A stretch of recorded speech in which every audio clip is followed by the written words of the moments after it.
Hello friends, welcome to Boostup. RRB NTPC group D के लिए हम लोग जीएस की टेस्ट सीरीज लगा रहे हैं, जिसमें 12 सेट ऑलरेडी हमारा हो चुका है।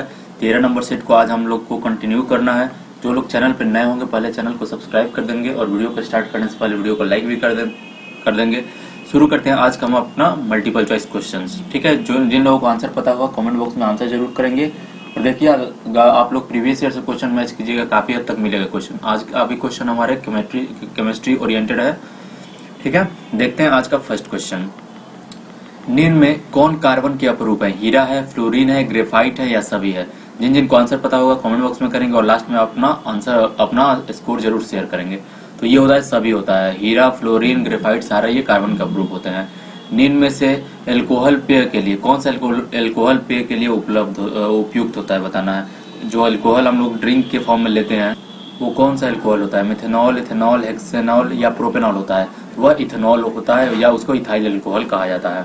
साबुन द्वारा सफाई का काम अच्छी तरह होता है, बताइए किसके द्वारा? कठोर जल द्वारा, मृदु जल द्वारा, दोनों प्रकार के जल से या सभी? कथन सत्य है। तो मृदु जल जो होता है, जो नर्म जल होता है, उससे सफाई काफी अच्छी तरह से होती है। निम्न में कौन जल में अविलेय है? जल में जो नहीं घुलता है बताना है। इथाइन है, ग्लूकोज है, एथेनोइक एसिड है या अन्य है? तो इथाइन जो होता है वो नहीं घुल पाता है। उस हाइड्रोकार्बन का नाम बताएं जिससे इथेनॉल बना होता है। मिथेन से, ब्यूटेन से, इथेन से, बेंजीन से। तो अभी मैंने बताया कि इथेन यानी इथाइल एल्कोहल होता है, तो इथेन से बना होगा।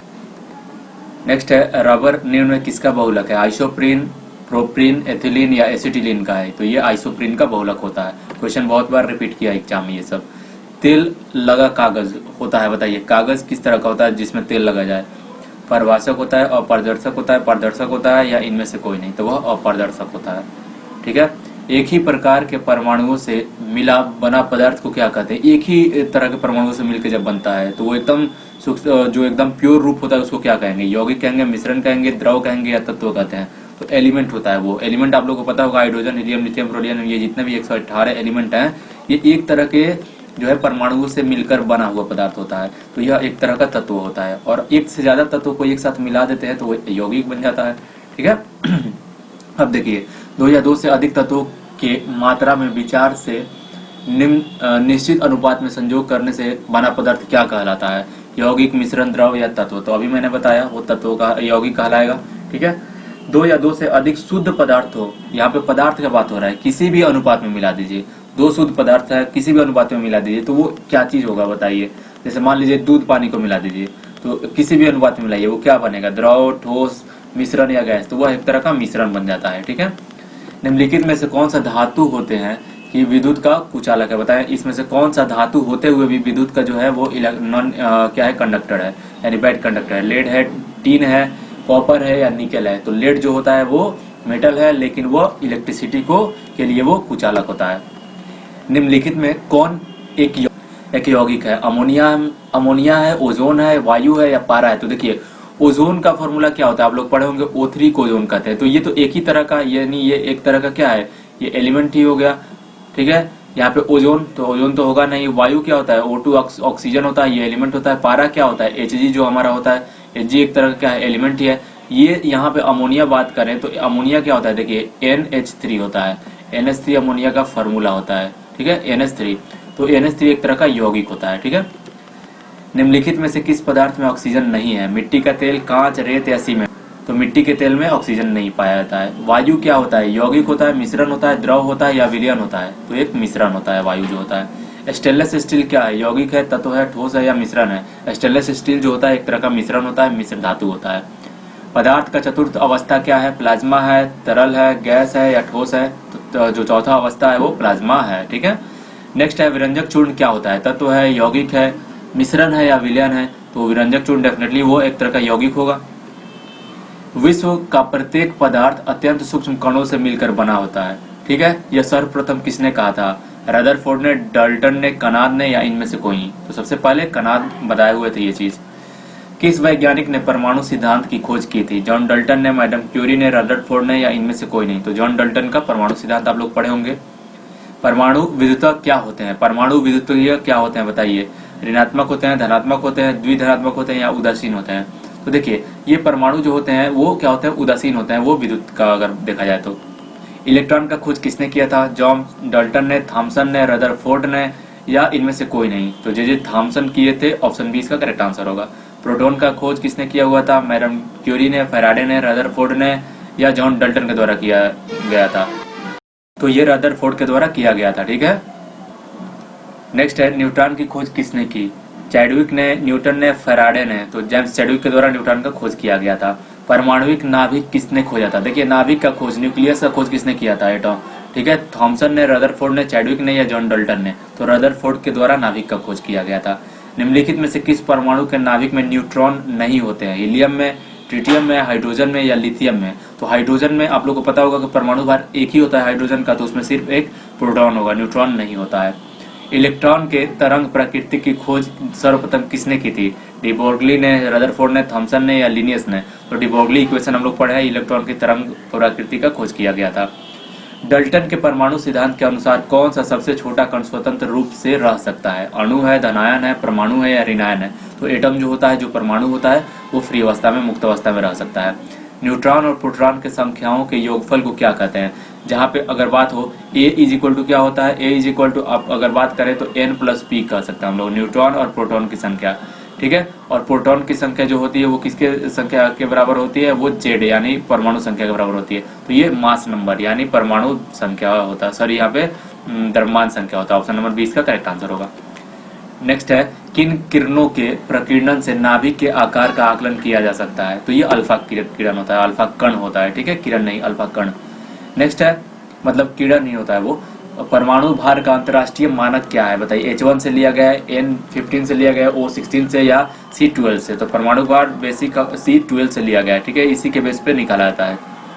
सोडियम परमाणु में कोर इलेक्ट्रॉन कितना होता है? देखिए, सोडियम क्या होता है? 11 होता है, यानी 2 हो गया, 8 हो गया, 8 तो 10 हो गया, और इसका आउटर मोस्ट शेल में 1 इलेक्ट्रॉन होता है। तो ये क्या करता है? त्यागता है, तो Na प्लस हो जाता है। तो एक चीज समझिए, अभी यहाँ से यहाँ तक का जो इलेक्ट्रॉन होता है, इसको कोर इलेक्ट्रॉन, और इसको संयोजी इलेक्ट्रॉन यानी आउटर मोस्ट शेल का इलेक्ट्रॉन को कहते हैं। तो यहाँ पे 8 तो 10 इलेक्ट्रॉन हो जाएगा।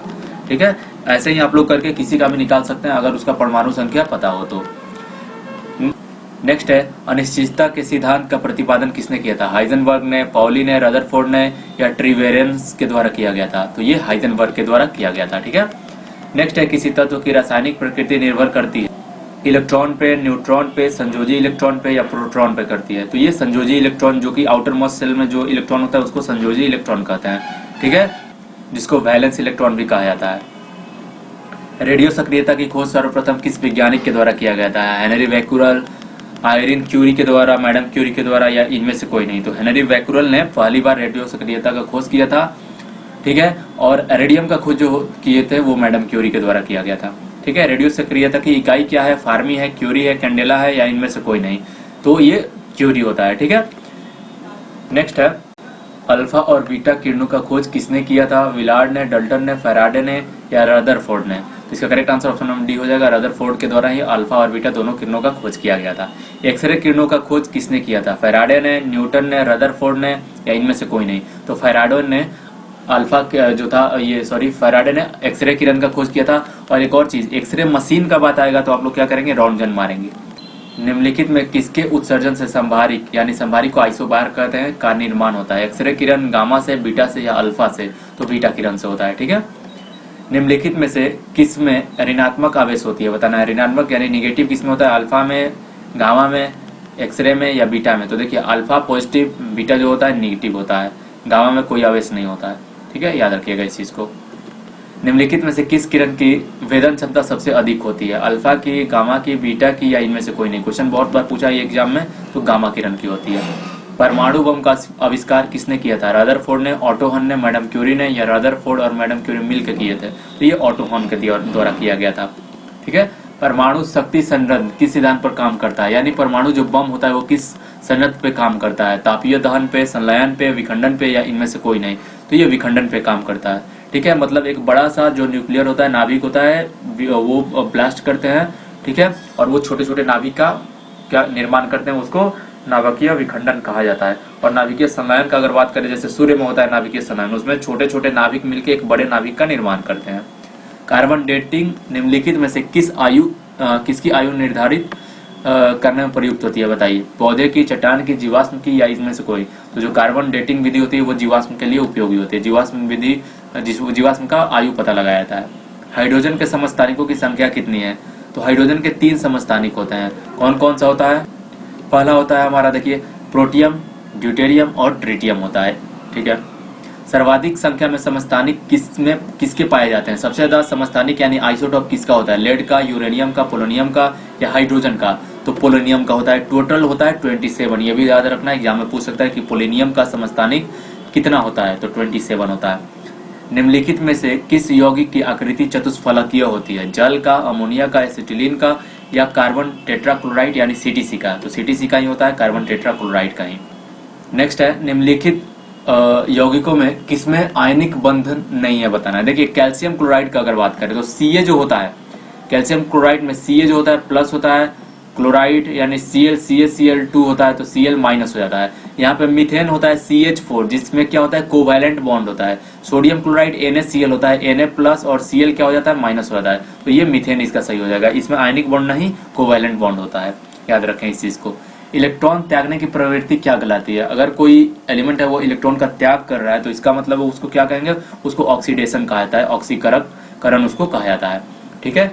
और देखिए रक्त अगर कोई गेन कर रहा है तो उसको ऑक्सीडेशन की जगह रिडक्शन हो जाता है, यानी वहां पे अवकरण हो जाएगा। रक्त कैंसर को नियंत्रित करने के लिए उपयोग किया जाने वाला रेडियो आइसोटोप कौन सा है बताना है। कोबाल्ट 60 है, सोडियम 24 है, आयोडीन 131 है या इनमें से कोई नहीं? तो कोबाल्ट 60 का यूज किया जाता है कैंसर के इलाज में।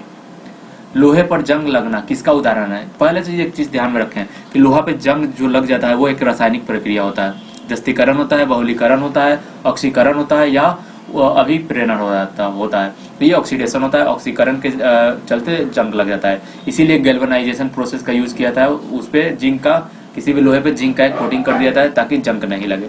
आखिरी क्वेश्चन है आज का हमारा, वे पदार्थ जो जलकर उष्मा प्रदान करते हैं उसको क्या कहते हैं? कोयला कहते हैं, ईंधन कहते हैं, उष्मादायक कहते हैं या ज्वालक कहते हैं? तो वैसा कोई भी पदार्थ, कोई भी फ्यूल ही रहेगा ना जो जल के उष्मा प्रदान करेगा।